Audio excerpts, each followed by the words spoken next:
네, 지금 이 시간부터는 김관욱 계명대 교수, 김태현 변호사도 함께 이야기 이어갑니다. 어서 오세요.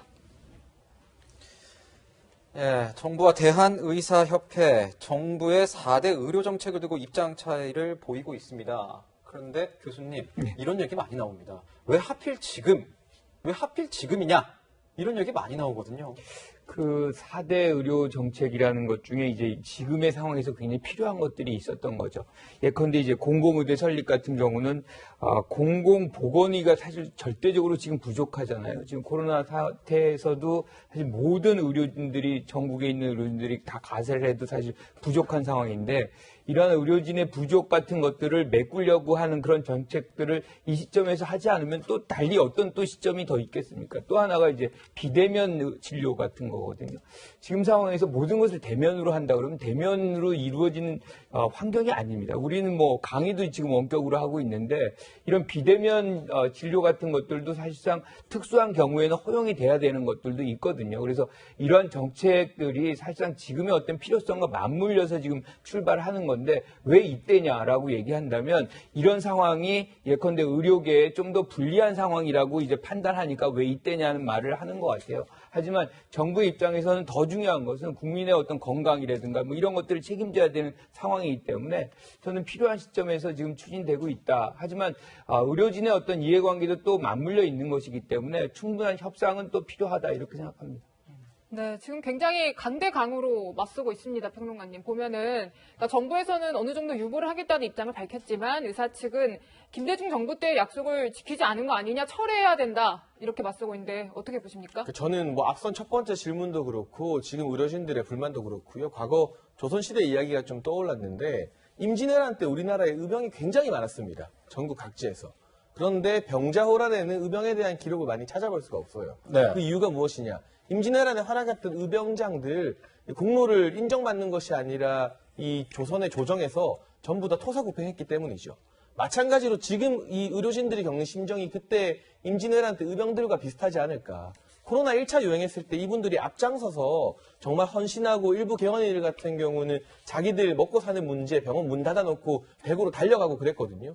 그런데 정부에서는 덕분에라고 의료진 덕분에라고 배지 하나 달아주고 공치사 하더니 이 시기에 바로 의병으로 활약했던 의료진들의 뒤통수를 친 것이다. 의료계의 시각은 이런 것이고 그렇기 때문에 이 정부에 대한 불신이 더욱더 깊어져서 대화 타협이 더욱 어려워진 측면이 있습니다. 지금처럼 중차대한 시기에 의료진과 이렇게 정부가 직접적으로 갈등을 겪는 국가가 우리나라 말고 또 어디가 있습니까?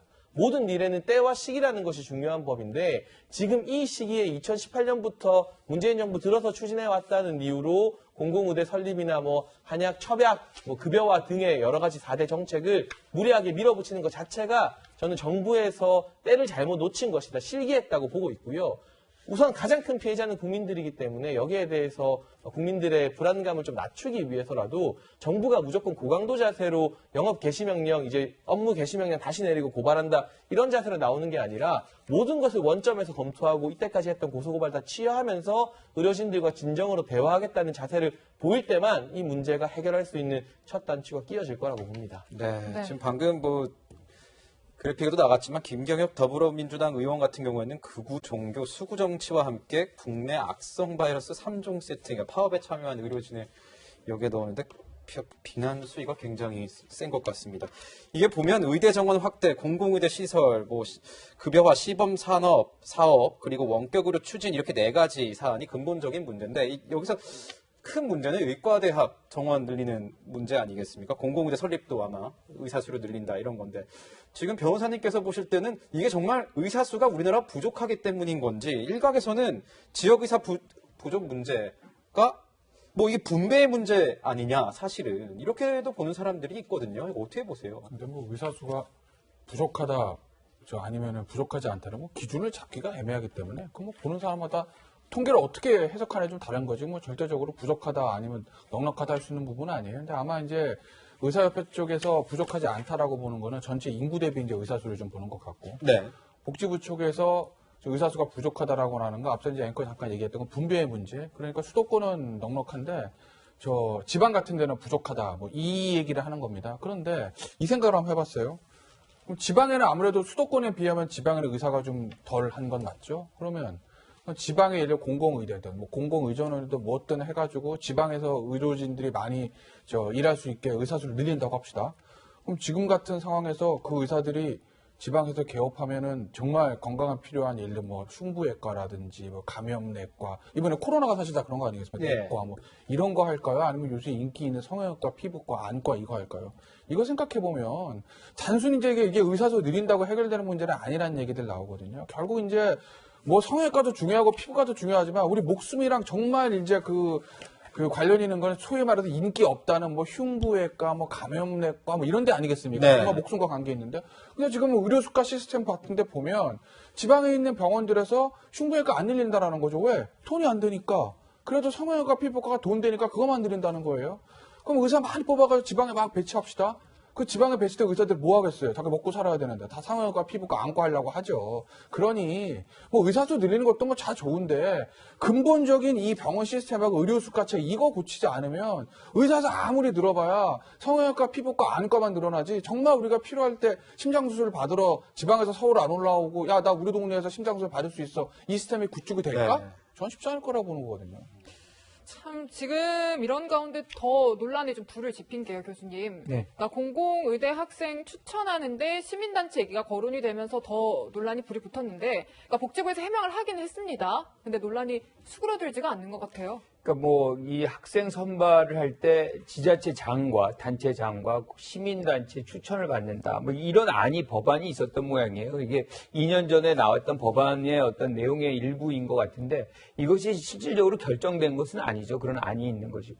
우리가 이제 어느 대학에 또는 뭐 이런 입학의 부분에서 가장 중요시하는 것은 공정성이거든요.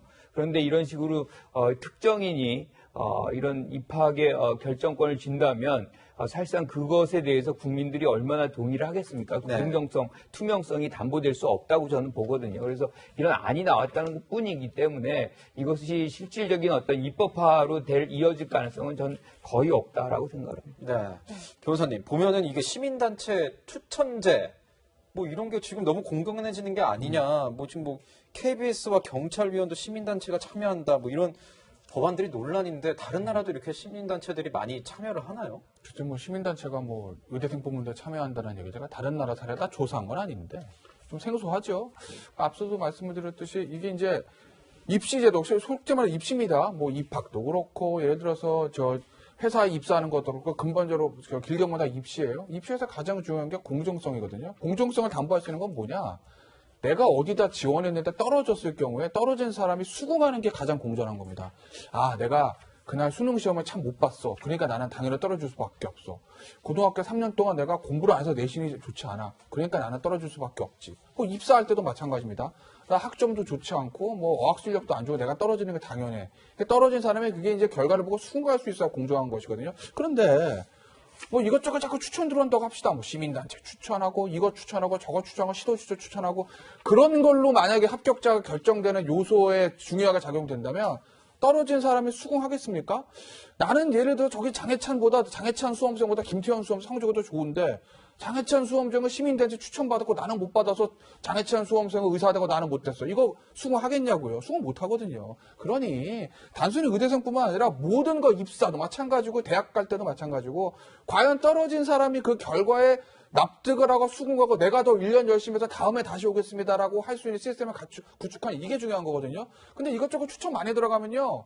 그게 납득이 안 될 거예요. 그걸 아마 정부 당국에도 알 필요가 있다라는 거죠. 네, 지금 좀 흘러가는 상황들 좀 짚어보면요. 전공이 또 전임의까지 파업에 가슬했습니다, 평론가님. 그렇게 하니까 정부에서는 아까 말했던 업무 개시 명령을 내렸고 일부에 대해서는 고발 조치까지 했는데 그렇게 상황이 악화되니까 이제 의대 교수들까지도 굉장히 성명을 내고 반발이 거세지 않습니까? 그렇죠. 이제 의대 교수님들 같은 경우가 우리 제자 건들지 말라면서 나서고 있는 상황인데 이게 예. 연세대 의대 같은 경우도 그렇고 사실 공공의대가 설치될 굉장히 유력한 지역인 전남 지역의 전남대 의대 교수님들도 그런 성명을 내셨더라고요. 이런 현상이 정부나 여당에서 의료진을 아까 제가 처음 말씀드렸던 것처럼 고생할 때는 덕분에라고 지켜세우다가 지금 김경혁 의원 보면 무슨 3대 바이러스다 이런 표현을 쓰고 있잖아요. 아무리 파업하는 의료진들이 부당하다고 생각이 돼도 그분들 전부 다 코로나19 과정에서 선별진료소에서 방호복 입고 땀 뻘뻘 흘리면서 헌신했던 분들인데 어떻게 3대 바이러스라는 표현을 여당의 국회의원이 쓸 수 있는 겁니까? 이런 식의 강대강 대치를 자극하는 저질의 언어가 정치권에서 나오게 되면 의료진의 마음이 돌아설려 하다가도 강대강 기조로 또 나갈 수밖에 없습니다. 실제로 방금 전에 속보를 보게 되면 대전협에서도 무기한 파업에 계속 돌입하겠다 예. 이런 성명서를 발표하기도 했는데 이럴 때일수록 좀 완충작용을 할 수 있는 그러한 작용을 정치권에서 해야 되는데 우선 정치인들이 그 역할을 못하고 오히려 불난집에 기름을 붓고 있다는 생각이 들고요. 그리고 이러한 영업이라 해야 되나요? 업무 개시 명령 이런 부분들에 인해서 의료진이 과연 파업을 철회할 것인가. 오히려 교수들이 나서게 되면 상황이 더 심각해질 수도 있는 부분이고 사실 의대 대학 교수분들 같은 경우는 17년 뒤에 배출되는 공공의대 자원과 본인들의 이해관계가 거의 상관이 없습니다. 그래서 이분들까지 나서게 되면 정부에서 이건 정말 자기들 기득권을 지키기 위해서 나선 거 아니냐는 비판을 할 수가 없게 돼요. 그때 되면 대부분 다 은퇴하실 분들이고 교수로서 자리가 보장된 분들이기 때문에 상황을 더 악화시키기 전에 국회 차원의 그리고 정부 차원의 완충작용을 할 수 있는 좀 제대로 된 대화체 구성이 절실한 상황이 아닐까 싶습니다. 네. 지금 보면 당장 다음 달 1일부터 의사국시가 예정이 되어 있는데 이제 집단휴진에 동참 중인 의대생들이 대거 응시를 안 할 것 같습니다. 그럼 이렇게 되면 장기적으로 대학병원에도 의사 전공이 부족으로 이어질 것 같고요. 지금 당장 현장에서도 파업 이런 것 때문에 응급 환자분이 제대로 치료를 받지 못하고 사망한 경우도 있지 않았습니까? 그렇죠. 지금 상당히 위기의 상황입니다. 그래서 국민들이 이 부분에 대해서 얼마나 이제 공감을 할까. 의료계의 어떤 손실, 저는 충분히 이해가 되기도 합니다. 그러니까 정원이 확대되고 그런 상황 속에서 기존의 의료진들의 어떤 이익이 위협받을 수 있는 부분은 충분히 있어요. 그런데 이걸 좀 지혜롭게 풀어야지, 이렇게 파업으로 이어진다 그러면 지금 이 상황에서 이제 환자 단체 같은 경우는 굉장히 많은 생명들이 사실, 위협받을 수 있다 이런 경고를 지금 하고 있거든요. 과거에 이제, 1980년대 미국에서 레이건 행정부 시절인데, 이 관제탑 노조가 파업을 한 적이 있습니다. 땡스기빙 때예요. 그러니까 우리나라 추석 같은 건데 파업을 하니까 사실 모든 것이 막혔죠. 그 결과로서 나타나는 것은 노조에 대한 국민적 신뢰가 땅에 떨어지고 노조 가입률 같은 것도 사라지고 굉장히 낮아지고 이런 형편이 됐거든요. 신뢰를 얻는 것이 사실은 의료계에도 굉장히 중요한 부분이라고 저는 생각을 해요. 그래서 지금의 어떤 이익이 상당히 위협받고 있는 부분 이해를 하지만 이 본인들이 사실 의료계가 해야 될 일은 좀 하면서 이것을 협상을 통해서 자신들이 원하는 것을 좀 얻어가는 그런 장면들이 그런 지혜로운 행동들이 지금의 상황에서 필요한 거 아닌가 이렇게 생각합니다.